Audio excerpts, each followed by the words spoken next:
The truth is sometimes a hard pill to swallow. It sometimes causes us difficulties at home and abroad. And the CIA, literally in the span of a day, transformed from an organization whose mission was to recruit spies to steal secrets to a paramilitary organization. When the values that define our nation are intentionally disregarded by our security policies, even those policies that are conducted in secret. If Russia had joined NATO, do you think we'd be in the same mess we're in now? No. And that pendulum has not swung back yet. I'm not sure that it will. He was going to pardon me and Assange and Snowden. But then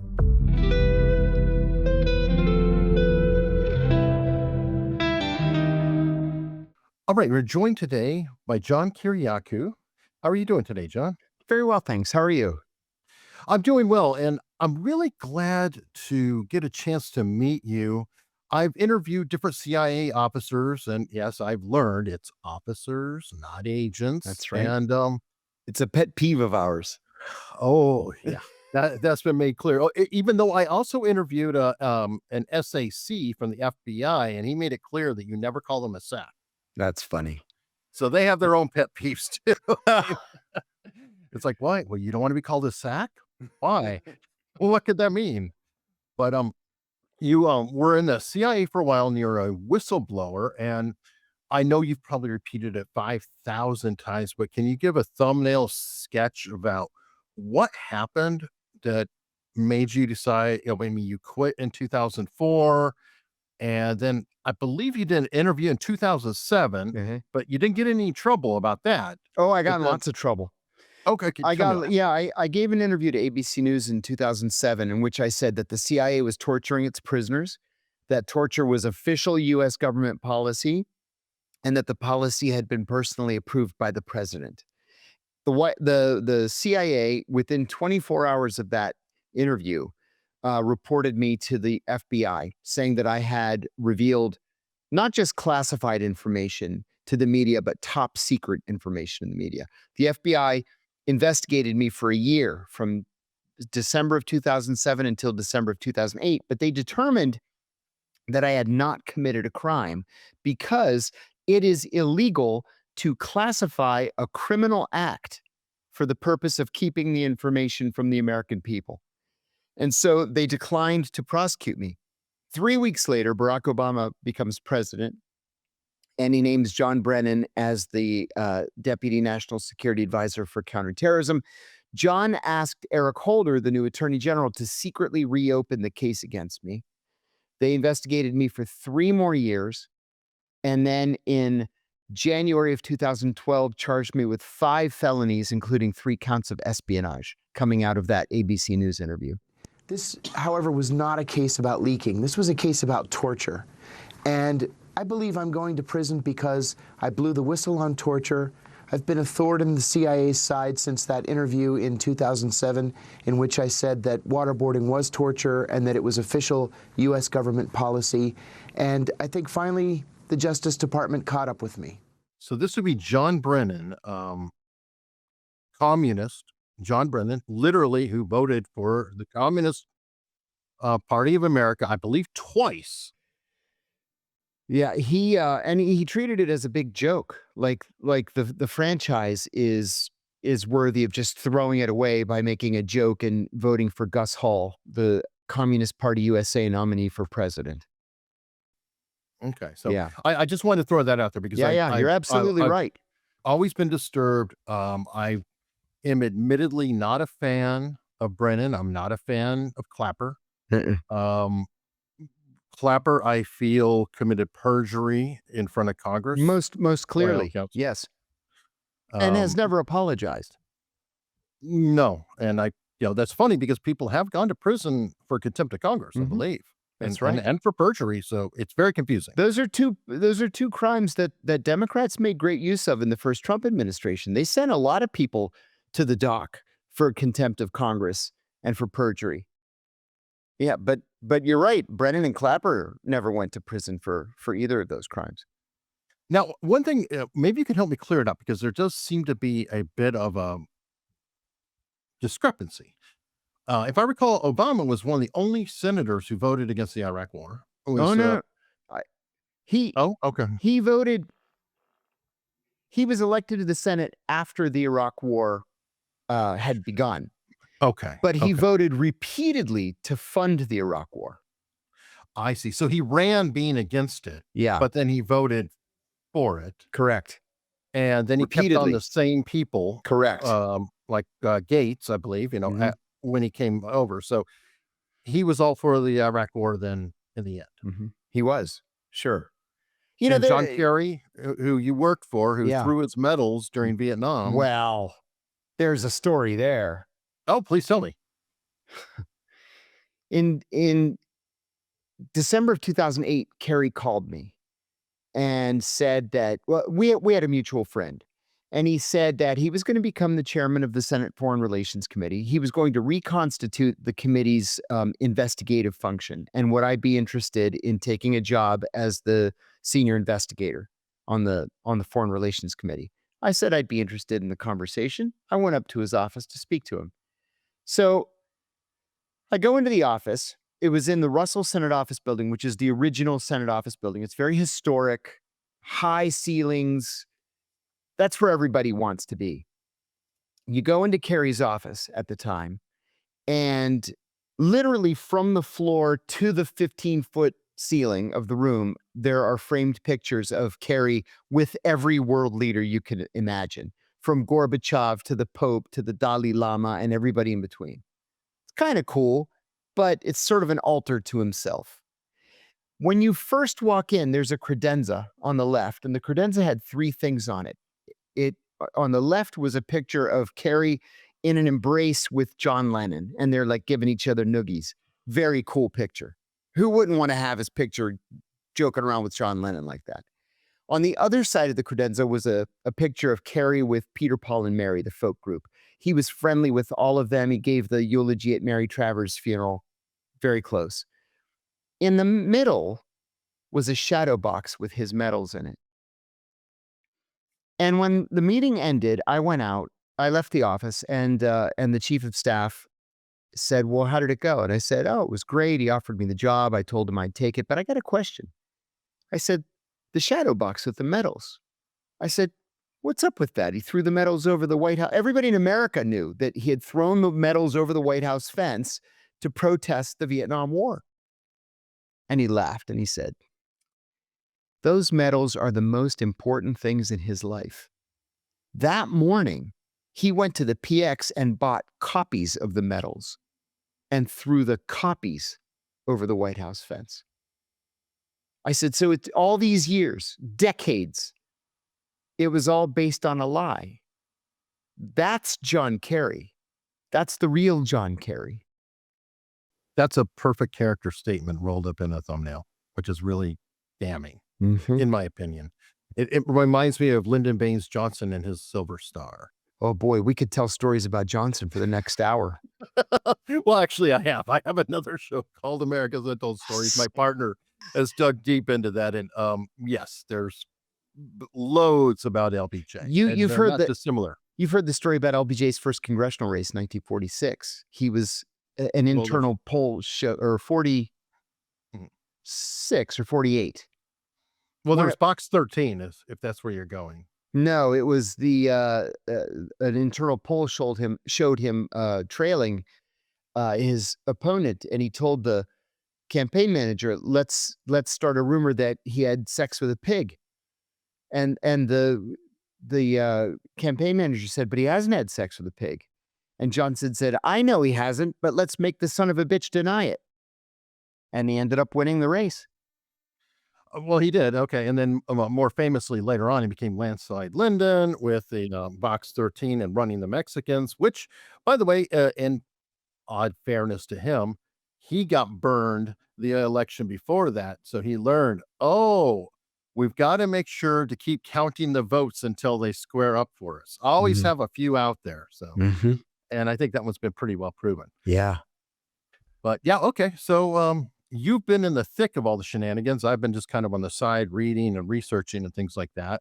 But I wanted to share an interview that I did 3 years ago with another CIA officer.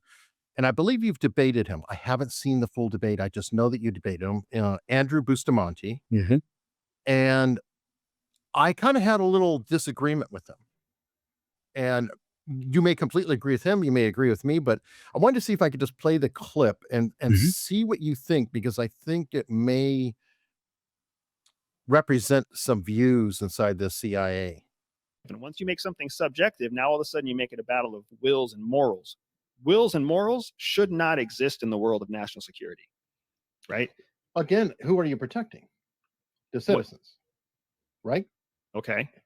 I mean, the country is made up by citizens. Technically, everybody in the government works for the people, the Okay. citizens, the people who Wrong. vote. That's actually not true. The people Well, in yeah, government but do not work for the citizens.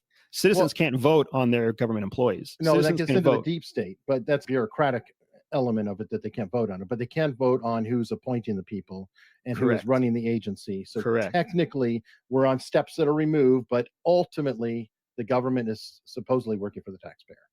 Now we can get Okay. into the details of the deep state and the bureaucratical element of it. None of that has to do with the deep state, man. None of that has to do with the Well, deep state. deep state's just another term for bureaucracy.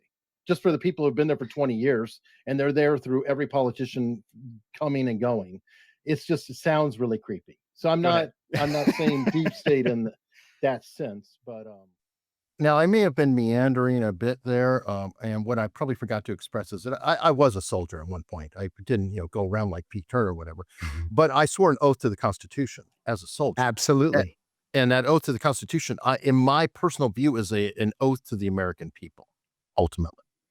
You swore to uphold the Constitution and to protect it against all enemies, domestic and foreign. It's the same oath that I took. And Andrew Bustamante is wrong in that position. He used that same position in the debate that I had with him on the Danny Jones podcast. And the thing about Andrew, he's very, very bright, but he puts himself into a box or a corner that he can't get out of. He's just wrong in that position. We are public employees. We answer to the American people. And when you enter the federal bureaucracy, and like you, I believe that the federal bureaucracy is the deep state. You can call it the state, you can call it the bureaucracy, you can call it the deep state. It's all the same thing. But we are a nation of laws. And we are a nation that has a living and breathing constitution that we have to defend and protect. And we cannot and should not violate the law and pretend, as Andrew says, that we don't have any moral component to the work that we do. Of course we do. We're not authoritarians. Well, and that's what I wanted to express, because I talked to different people and I've watched it and I've debated around, and I haven't changed my mind on it. It's kind of I feel like that was an important moment that I fear, I could be wrong, illustrates the culture that I think may be within the CIA, or maybe was within the CIA. Is that fair? Yes, that was the culture in the CIA beginning on 9/11 and going all the way.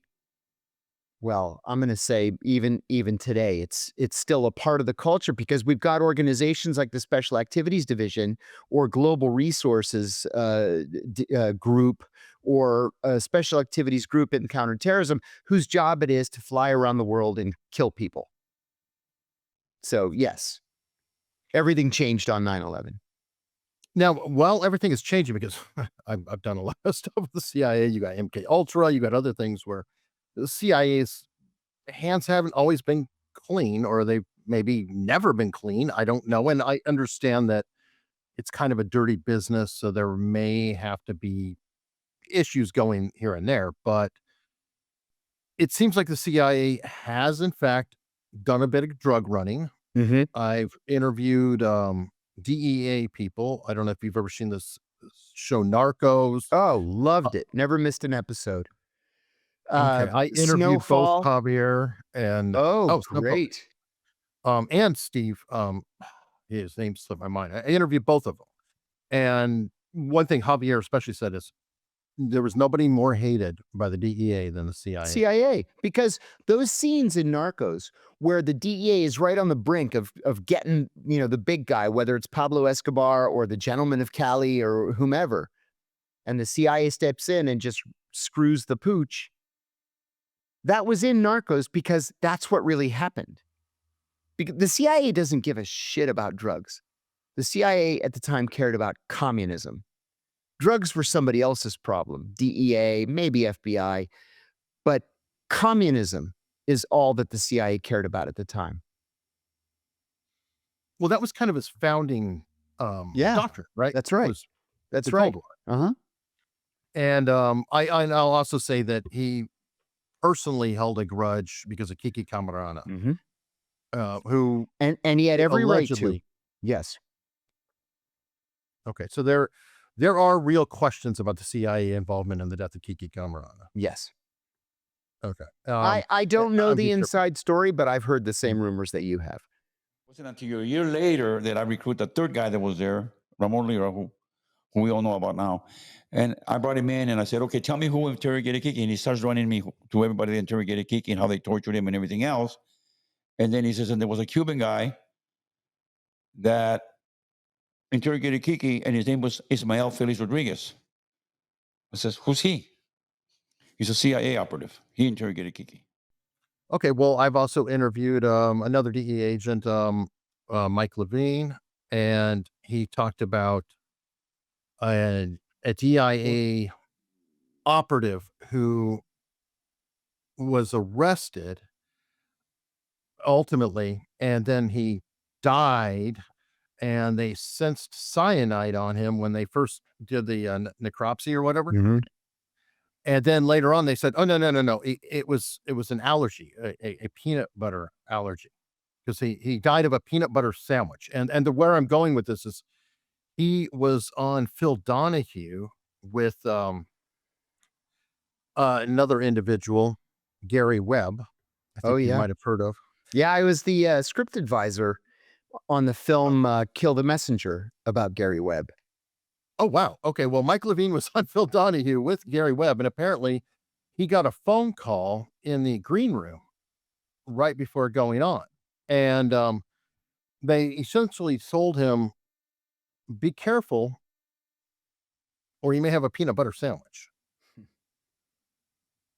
And that was some dark and scary thing. So I guess where I'm going is that, did the CIA, because you kind of overlapped, you were in the CIA for 11 years before 9/11. Almost, 11 years before 9/11. That's right. Yeah. So the majority of your CIA career could actually be seen as pre 9/11. Yes. Was it changing? Oh, there were real eras that we can point to with definitive beginnings and ends. I entered the CIA at the tail end of the Cold War, where we were talking about the peace dividend. We started liaising with Warsaw Pact countries and, exchanging intelligence. We're talking about the Russians maybe joining NATO back then, and everybody was all, milk and honey. And then 9/11 came. And the CIA, literally in the span of a day, transformed from an organization whose mission was to recruit spies to steal secrets, and then to analyze those secrets to allow the policymakers to make the best informed policy, to a paramilitary organization that had created a torture program, a secret prison program, an extraordinary rendition program, kill lists, assassination squads, literally overnight, and with an unlimited budget to back it all up.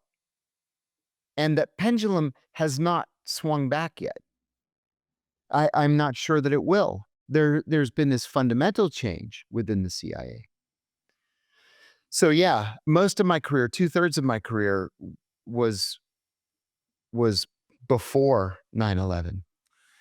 You made me think of a off the wall question, but it does make me wonder because the state of the world at this point, or 2025, we're dealing with Russia, Ukraine.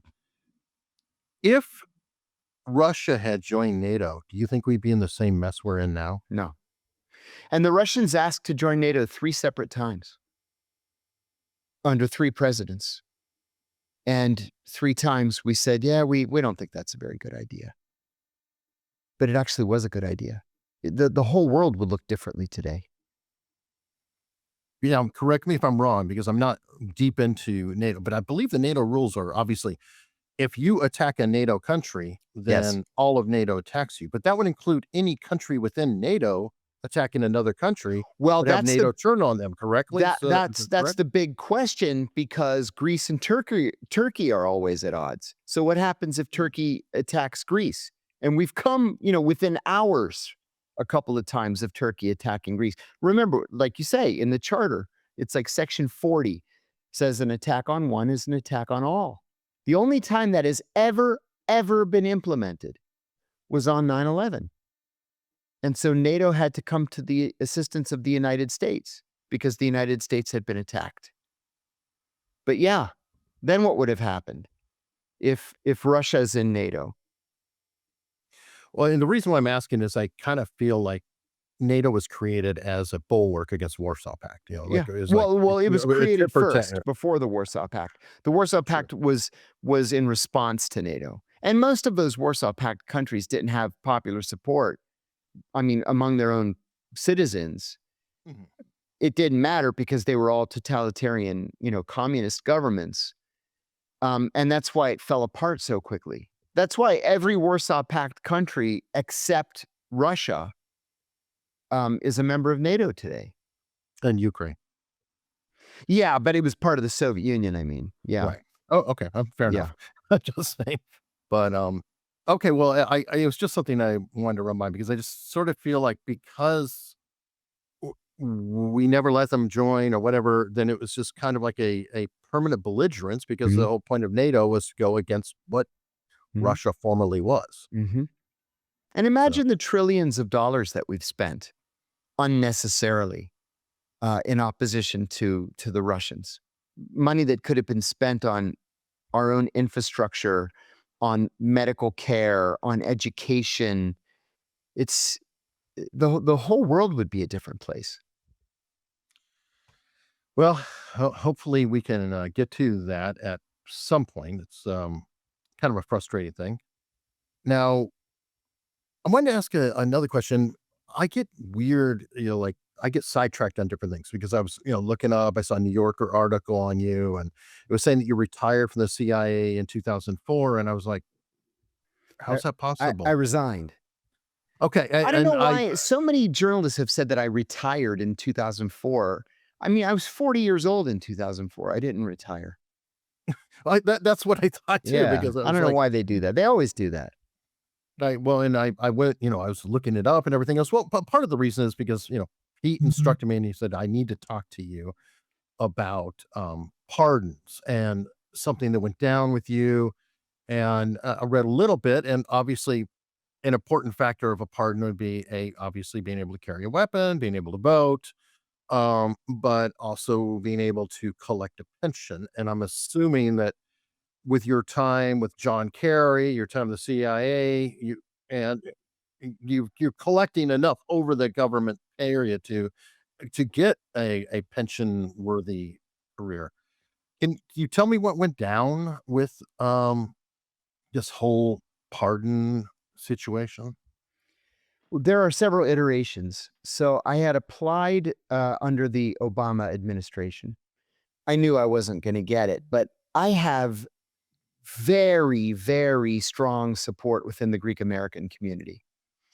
And there were 3 very important Greek Americans, 2 businessmen and an elected official. The 2 businessmen, well, one's passed away now, but were billionaires, and very close to Joe Biden. So I applied for the pardon at their recommendation, and they said, let's go talk to Joe Biden. So I had a package prepared. I have a letter signed by 70 former CIA officers asking Obama to pardon me. I had a letter written by the man who wrote the law that I was convicted of violating, saying I should never have been charged with a crime in the first place, that this was not why he wrote the law. A statement from my congressman asking for a pardon on the floor of the House, and an op-ed from the Christian Science Monitor written by one Senator Joseph R. Biden saying this law was unconstitutional and should never have been passed. So I take the train to Wilmington. The Greeks drive down from New York, and we meet with Biden. And I give him the package, and I said, Mr. Vice President, if you could just weigh in with the president. This is like 4 days before the end of the Obama administration, right? So it's January of 2017. And he's like, well, you're so controversial, and I'm not sure. And, the CIA hates you. And finally, one of the Greeks says, Joe, we've been supporting you since 1972, and we've never asked for anything. This is not just for him. This is for the entire Greek American community. He says, all right, I'll do it. I get on the train. I go back home. They go to the White House with Biden for dinner that night. I'm a nervous wreck. I stay up late. Finally, at midnight, they call me and they said, you would have been so proud of Joe Biden tonight. He went to the mat for you. But halfway through his pitch, Obama put up his hands and said, guys, I'm just not going to do this. It's either him or it's Manning. And Manning got 35 years. And then that was it. So 4 days later, Trump becomes president. I had great support from the likes of Tucker Carlson, Steve Bannon, Brian Kilmeade, all the usual people on Fox News. Because remember, it was Obama and Holder and Brennan that went after me. Peter Strzok at the FBI put the cuffs on me. So all of their enemies are the ones that targeted me. The ones that targeted me targeted them later on. And so I applied for a pardon under Trump. The last day of Trump's first term, Tucker Carlson calls me and he said, you got to come on the show again tonight. He's going to pardon Lil Wayne. I said, Lil Wayne, this rapper. He pardons Lil Wayne. I said, Tucker, he's got to pardon me today. It's the last day.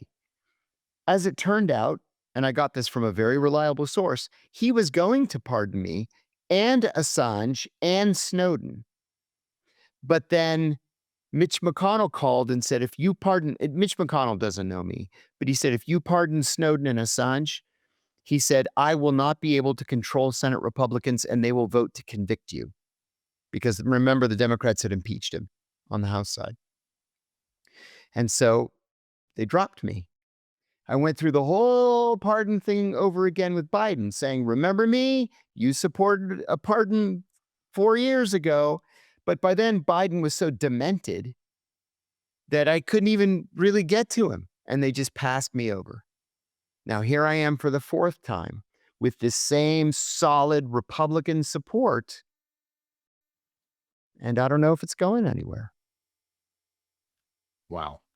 I was told that you might have been named a price by representatives of Rudy Giuliani. I had a friend who was close to Giuliani.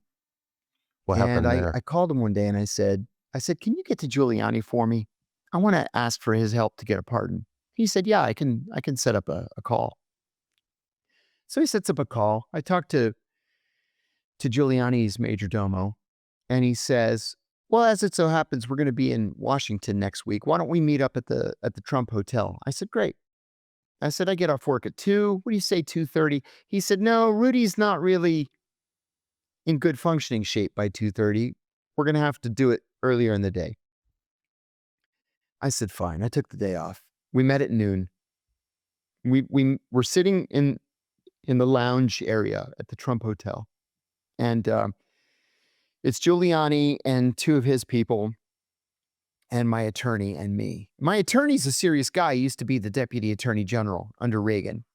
So we sit there, shake hands with everybody. Nice to meet you. And Giuliani says, "Hey, you follow football? How about those Jets?" I said, "Yeah, I follow football. I'm a Steelers fan. I'm from Pittsburgh originally, near Pittsburgh. So yeah, I love the Steelers, but yeah, the Jets are looking good this year."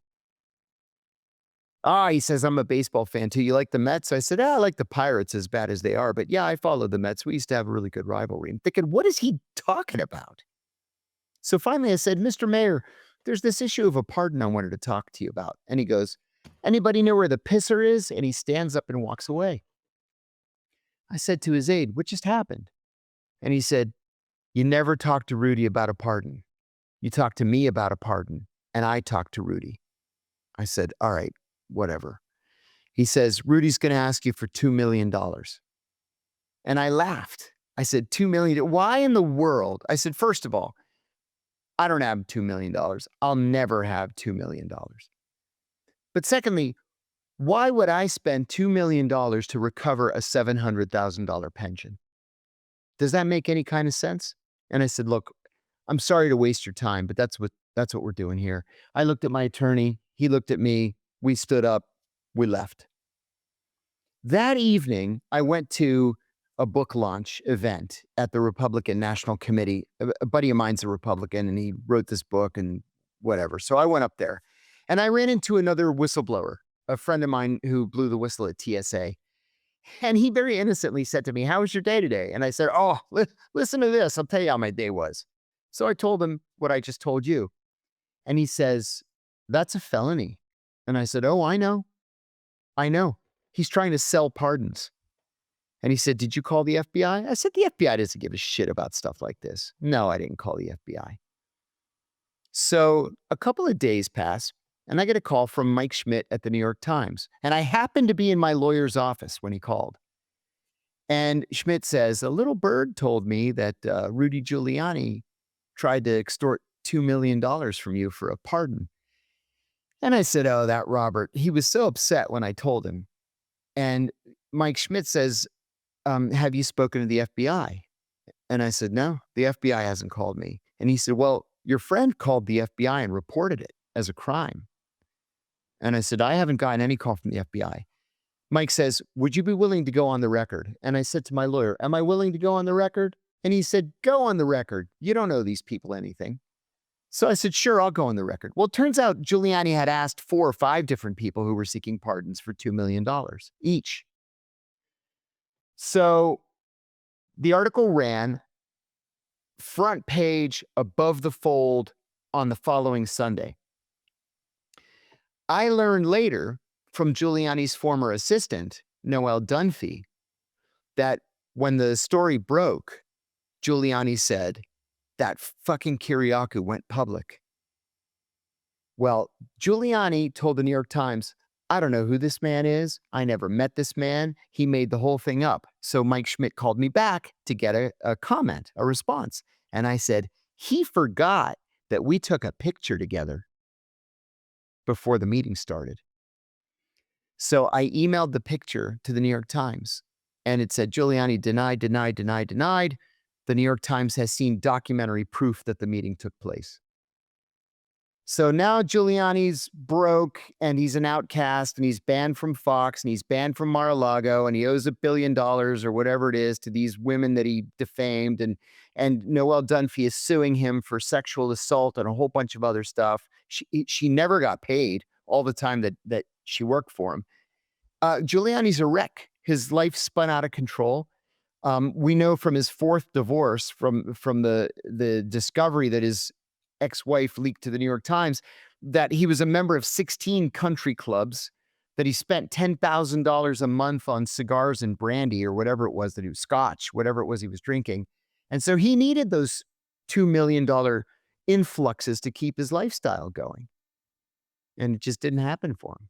So just to be clear, it's very possible that he was freelancing. Oh, I and think not Trump at all. Oh, no, I don't think it was Trump at all. No, I think that he was telling people that he could guarantee a pardon because some of the money was going to Trump. He didn't tell me that, but that's what I've heard. But I don't think Trump had any idea that this was happening.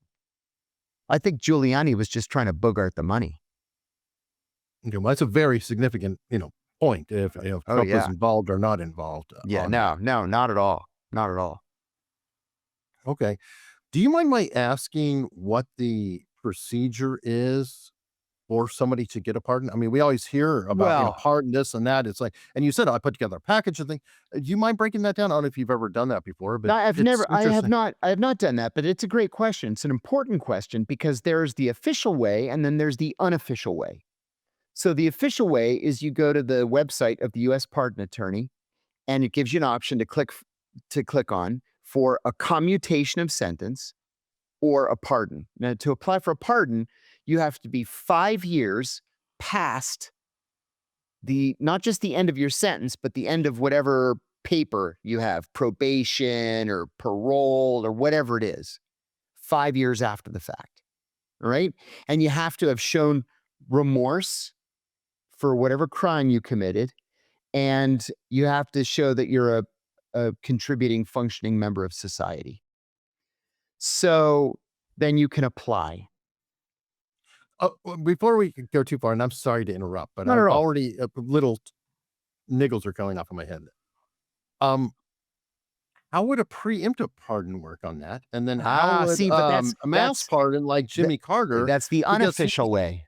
Well, I was going to say, because Jimmy Carter also pardoned all the draft dodgers. Right. And by the way, I think that was within 5 years. Oh, yeah. Of some of their committing a crime. That's right. Oh, okay. So please continue. I just was pointing out a discrepancy. The bottom line there is the president can do anything he wants. Anything at all. He has constitutional authority to pardon anybody, anytime, anywhere for any crime, federal crime. So the official way is you go to the website, you fill out the form, the FBI does a background investigation, says, yeah, this is all true. And then the FBI meets with your prosecutor and with your sentencing judge to get their opinion. They always say no pardon. Okay. Always, just as a matter of practice. And then they make, you know what? They're like YouTube when they demonetize a video. Yeah, exactly. Saying, I appeal, denied. That's it. And that's why, there are thousands of pardon applications and commutation applications every year, and almost nobody gets pardoned. Nobody who goes through the actual process gets pardoned because everybody always says, no, danger to society, whatever. The U.S. Pardon Attorney then makes the recommendation to the president. So out of these 3,000 applicants, we recommend that these 4 or 5 people get pardoned, and then the president makes the final determination. That's the official way. The unofficial way is you fill out the form so you get a case number, but then you hire a lobbyist, or you get yourself on the news all the time, or you have some advocate who's close to the president or to the first lady, or you get some powerful senator pick up the phone and call the president, or the president, reads in the paper, oh, this guy got screwed, I'm going to pardon him. Or he issues a blanket pardon like Jimmy Carter did with the Vietnam War draft dodgers, or like Trump did with the January 6th protesters. So or Biden did with the mass commutation of marijuana convictions. Well, yes. No, death row. He did mass commuted the death row to yeah, it was a mass commutation, except for the Boston 2 bomber. or 3, Tsarnaev and the kid that went in and shot up the black church. Okay. Yeah. South Carolina. Yeah, South Carolina. Right. I forget his name. So it's a very messy, ugly, secretive process. You never know where you stand. You just never know. And so then you have to do it the right way just so you can get that number. So you have to have the case number. Yes. Okay. You have to. Yeah. And prepare to be disappointed. Well, I mean, being in the government, the CIA, and working in the different areas, you probably expected that to a degree because my time in the military and whatever else, and being around government contractors, I'm used to messy. I'm used to nothing being a direct path and the rules for thee, but not me, and that kind of thing. Exactly. There's no fairness in this whole process. Not at all. There never has been. I mean, I shouldn't say there never has been. There are stories about Abraham Lincoln, for example, staying up late at night by candlelight and issuing pardons and commutations, mostly of soldiers, Union soldiers who had gone AWOL, because he said that no one should be executed for cowardice. And so he would issue these things, even without applications. See, and this is another thing. The Office of the U.S. Pardon Attorney, when it was established in the 20th century, was supposed to be housed in the executive office of the president at the old executive office building. It was supposed to be a Chinese wall between DOJ and the U.S. Pardon Attorney. And it's not. It's housed at DOJ. And so you have all that undue influence coming from prosecutors, U.S. attorneys, people that have their own positions on whether or not you deserve a pardon. But I'll add one other thing in my own case. I applied when I got home from prison. I applied to have my voting rights reinstated in Virginia. I live in Virginia. And so I went online. It's the governor's, you go to the governor's website, and I filled out the form and I sent it in. And I don't know, 3, 4, 5 weeks passed, and I hadn't heard anything back. So I just called the toll-free number, and this guy answered, and he said, well, let me look up your application. And he goes, oh, okay. Yes, it's being processed.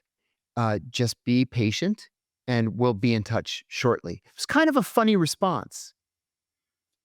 About a week later, 2 weeks later, my doorbell rings at 7 o'clock in the morning, and I was already up and sitting at the table having a cup of coffee. So I go to the door, I open the door, and it's a courier. And he has this big envelope, like an 11 by 14 envelope, and it says Office of the Governor. So I open it up, and it's this big certificate with the gold seal of the state of Virginia, the Commonwealth of Virginia. And it's a pardon from the governor. I hadn't applied for a pardon. Okay, so Yeah. well, that doesn't work well in a federal case, but No, but it was a thank you. very generous, very generous action that the governor had taken. And I said, are you kidding me? I pull it out. It's like beautiful, like Which governor, by the way? Terry McAuliffe. McAuliffe. Okay. Yeah. So I was like, okay. So at 9 o'clock, I walked over to the courthouse with my pardon, and I said, I'd like to register to vote.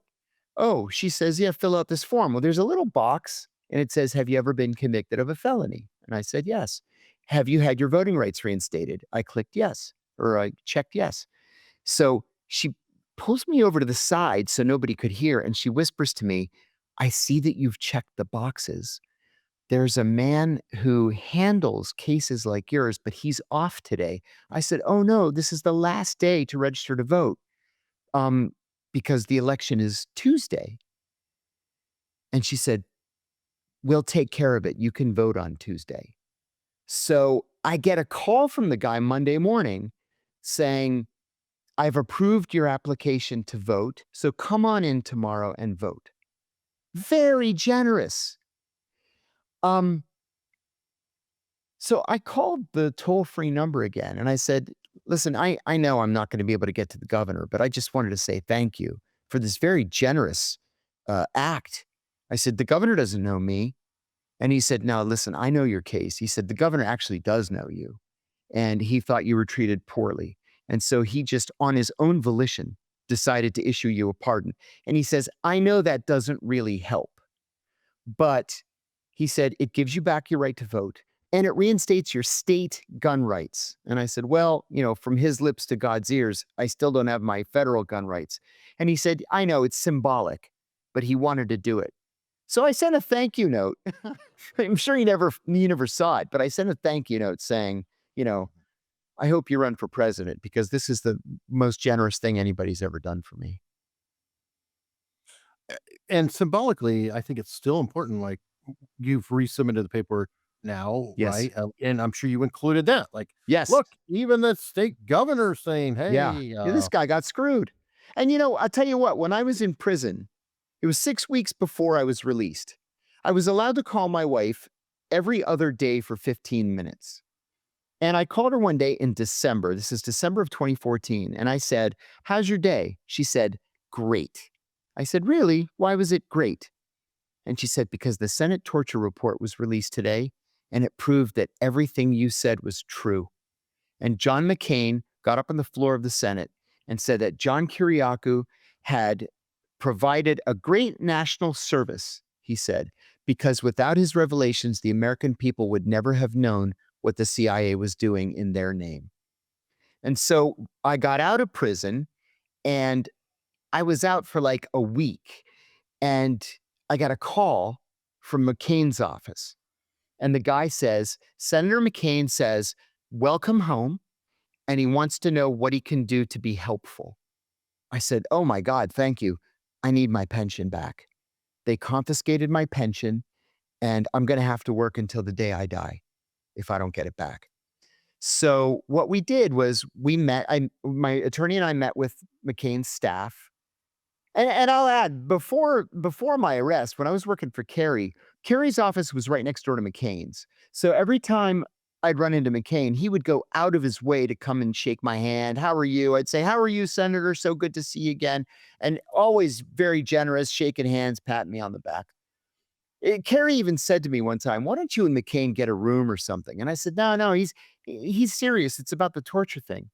So my attorney, we decided to do this, absent a pardon, because the Obama people, I knew the Obama people weren't going to give me a pardon. One of the Obama people was Secretary of State, Kerry. Yeah.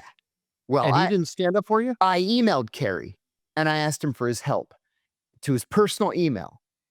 And he wrote me back 4 days later, and he says, it was a very short email. He said, please do not ever attempt to contact me again. That's John Kerry. So what we ended up doing was we wrote a 1-paragraph amendment to the National Defense Authorization Act of 2016. And it said that every American convicted of violating the Intelligence Identities Protection Act between October 1st and October 31st of 2012 shall hereby have his pension reinstated. Okay, so I'm the only American that qualifies. And the idea was we're going to stick it in like page 1,535. Omnibus. Yeah. And then McCain got brain cancer. And he died. And we couldn't get it into the bill. And that was the end of it. Wow. Yeah. So you're still out there fighting. Now, Still I fighting. think you told Pete that you had 3, and it could have changed by now, but 3 of the FBI people or an FBI person and 2 other people. It may not be FBI. I don't know what I heard. 3 FBI.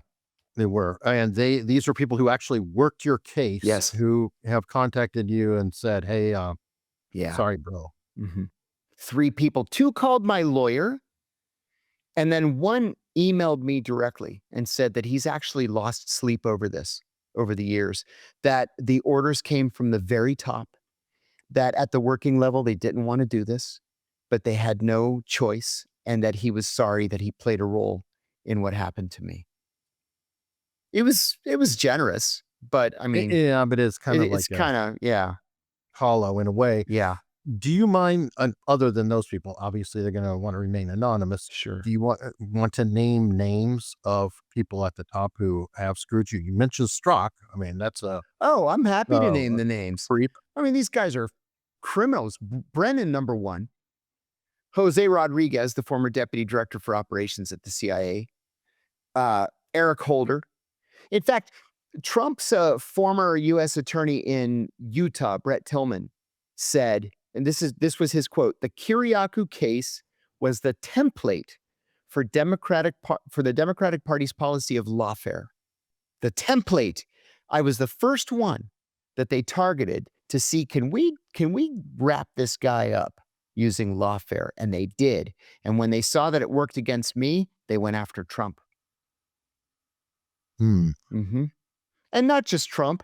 These process crimes, they went after Mike Flynn and Steve Bannon and Paul Manafort and all different kinds of people. Roger Stone. Roger Stone, raid his house at 6 o'clock in the morning with very grave crime. No. Raided Mar-a-Lago. Yeah, they raided Mar-a-Lago. Yeah. See, but they Digging never through her they never underwear drawer. expected Trump to come out on top here.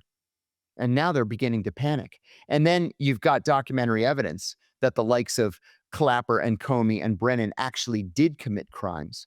The only worry that I have is on some of these crimes, we're bumping up against the statute of limitations. And so if charges are going to be filed, they've got to be filed soon. There's a grand jury that's convened currently in Washington. I kind of wish that the grand jury had been convened in the Eastern District of Virginia, the espionage court, because they would be far more likely to indict. But I hope they do the right thing and wrap these guys up. Because look, essentially what the plan was to effect a coup. They were trying to deny Donald Trump the presidency, despite the fact that he had legitimately defeated Hillary Clinton. You know, to paint someone as a Russian agent, it's not just defamatory, it's dangerous. And they were trying to effect a coup. I have something that I've been wanting to do. A lot of people think I'm just stupid for wanting this. They're like, oh, Justice Department, that's all that matters. I want there to be congressional investigation. Yeah, real one. And like the church committee. And yes, I mean, exactly. Why can we not drag Clapper and Brennan? And you talk about the statute of limitations, but contempt of Congress, that's fresh. If they perjure themselves, that's fresh. And even if never any charge ever happens, putting some sunlight on this would seem like a possibly good idea. Totally agree. But the problem is that there's a gigantic difference between the church and Pike committees of 1975 and the Congress that we have today. It is so much more partisan. I mean, look at the special, whatever it was called, weaponization, whatever committee, where the only Republicans were Swalwell and Cheney. I mean, Republicans just wouldn't even participate. If the decision were to be made to go after Democrats, what Democrats would participate? We need Sam Ervin. We need Howard Baker. We need Frank Church and Otis Pike Brett and Thompson these giants, Daniel Patrick Moynihan, these giants that served in the 1970s. They just don't exist anymore on Capitol Hill. Good point. If you watch the JFK hearings, I don't know if you're into that type of thing, but comparing the HCSA compared to the drop this year, right? It's hilarious because you have one side of the aisle who's actually asking questions. Of course, getting Oliver Stone confused with Roger Stone. Oh my God, I saw that. Oh yeah. Oh my God. It's like, oh, that's not the best choice in the world. But anyway, comparing that to the HCSA, where it was packed house. This is like an empty conference room. They don't even stage it to make it look like it's a little bit more crowded. It just looks, like all the Congress people are sitting way back in their seats. There's all this space. It feels really like amateur hour, and a lot of the questions being asked, I think are not the best I've ever heard. Yeah, we just don't have intellectual giants on Capitol Hill like we used to. Intellectual giants who weren't afraid to lead. They would lead and then bring their constituents along with them. Now it's the reverse. They just pander to the extremes of their constituencies. All right. Well, I want to go the other direction now because everything has been kind of dark that we've been talking about, and all these bad operators, bad characters that are, saturating the government. And it is really hard for me because I'll interview different people, like some FBI agents who are pretty good people. I mean, they're busy. They're busting up bank robbers. They're doing real work, and everybody's gotten so cynical because the James Comeys of the world and all of that. Maybe you can help me by pointing out who are some heroes. Well, I'll say Tucker Carlson's a hero of mine.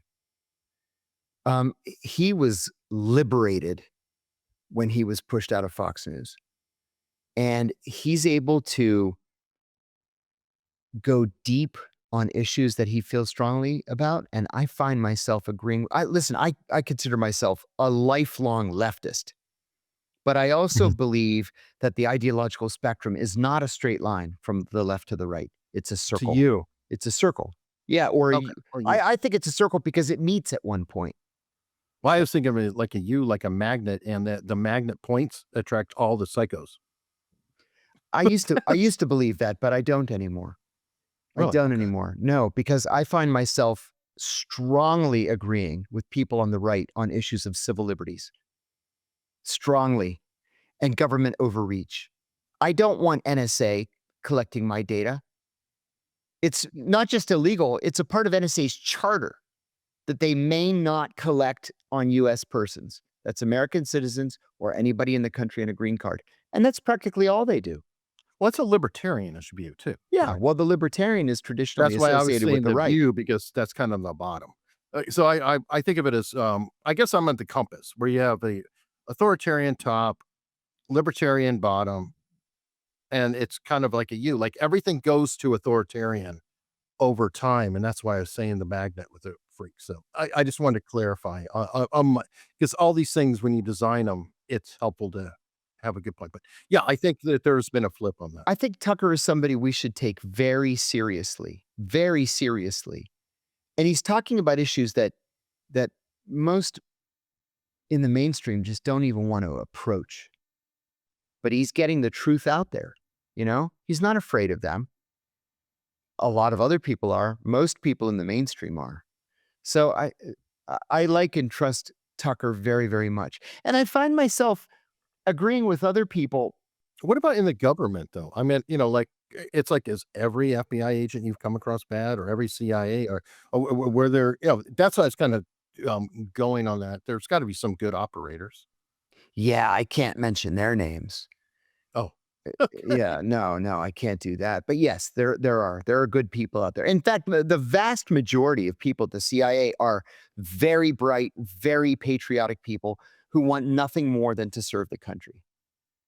But leadership, where the decisions are made about who lives and who dies with no real oversight, there's literally nobody on the House or Senate Intelligence Oversight Committees that I have any respect for at all. Nothing. Because they don't oversee. They just nod and say, okay, do anything you want. Wow. Interesting. Well, I kind of figured that from what I've seen, you started at the left, or you were kind of left or whatever, and I agree with you. I think that a lot of those labels are outdated. They are. And, there's the whole quote, Southern strategy, Right. where this flipped, that flipped. But it's people who believe in the Constitution or they don't believe in the Constitution. There's the corporatist versus non-corporatist. So I don't know. Maybe you see eye to eye with populism to a point. I do. I don't know. To a point. Yeah, that's kind of, I think that's where things line up, because a lot of this, I think, is really Trump. Trump brought a lot out, in my opinion. Yes. With MAGA. And by then, I'm not Yeah. just saying, Trump is a cult or this and that. I mean, a lot of people who are supposed Bernie bros Right. went to Trump. Yeah. Because of the populism. Yeah. I disagree with MAGA populists on some issues. I think healthcare is a human right. Everybody should have healthcare, and it should be as close to free as possible, right? That should be from the taxes that we pay. We pay astronomical taxes. So rather than spend $1 trillion on DOD, a lot of that money should go to healthcare. At the same time, Trump is right about the border. We just can't let everybody in and say, well, we'll deal with the fallout later. No, there are processes. Now, right before the 9/11 attacks, George W. Bush had negotiated a deal with the Mexicans where we would legalize many of the workers here and give them 9-month work visas. So they would cross the border legally, they would work there 9 months, they would pay federal and state taxes, and then go back to Mexico, have the visa renewed, and then repeat the same thing the next year. That agreement was never implemented because 9/11 just threw a wrench into everything. But it was a great idea. Well, we kind of have that now. Mm-mm. I've been in arguments. No, I've been in arguments with people. Like if you go to Disney World, That's you'll different. I understand it's a different program, but I'm using it as a template. Yeah. You see, badges from all around the world, Uh-huh. and these are legal employees, Uh-huh. and there are some degree of taxes paid. I think that agreement, a lot of people probably spiked it in the back end because the business owners often don't want to pay the federal taxes on the employee. Mhm. It's cheaper to pay under the table, Yes, essentially that's cash right. on the side. That's right. And I think that, Mitt Romney, I'm not a big fan of, but I do agree with the idea of you track it and you track the employer. You say, Mhm. hey, if you hire somebody and we catch you, you're going to pay a penalty of like 25,000, 50,000, a heavy enough penalty to where it's no longer cost effective. At the same time, maybe reduce the federal taxes on those visas, so there could be kind of a little bit of a balance where you're like, okay, we understand that you don't want to pay as much taxes on them, but let's go somewhere in the middle. And I think something like that could work. Maybe Trump could do it. I don't know. I'm not sure, but that's a whole nother conversation. Trump's a deal maker. And so maybe Sure. he can do it. It would be an interesting legacy. Definitely. Now, we're about out of time. Mhm. I always like to ask one last question with you. It's like, God only knows what I'm going to get. Because you have such a varied career. And what I always like to ask is, what is the one question I should have asked you and I neglected to? Wow, that's a tough one, man. I have You an know- alternative. Well, If you want- the one question that people do ask me that I still cannot answer Mhm. is how do we affect change and how do we solve some of these problems? And I always give a lame response that, we've got to take to the streets and we've got to write and we have to speak and we have to lobby but we do all that. Mhm. And things just seem to get worse and more partisan. Have So you ever heard of Daryl Davis? Sure. It's a hero of mine. Maybe he has the answer. I He hope talks so. to people, Mm-hmm. just talks to people One-on-one. Yep. and goes to where they are Mm-hmm. and just keeps talking. And because he sets up a scenario where they hate all black people, Mm-hmm. but there's a problem. They Mm. like Daryl. Yeah. So they hate all black people except for Daryl. Except for Well, Daryl. Now Yeah. it breaks down the paradigm Right. of that. So I'm wondering if instead of marching and yelling and screaming, maybe everybody should have a coffee. See, that's a lovely idea. Actually, I met Daryl in Berlin Hmm. over coffee. Oh, wow. Yeah. We were both speakers at an event in Berlin back in like 2020, maybe 2021. It was COVID, I remember. And I was like, wow, this guy makes a lot of sense. Yeah. Good guy. Yeah, he's kind of a hero of mine. Been trying to get him on forever, but we'll see if it'll ever happen. But Good luck. John, thank you so much. This has been really great. Thank you. And My I pleasure. appreciate the information about things that I never know about. Thank you. Thanks for having me. Good to see you.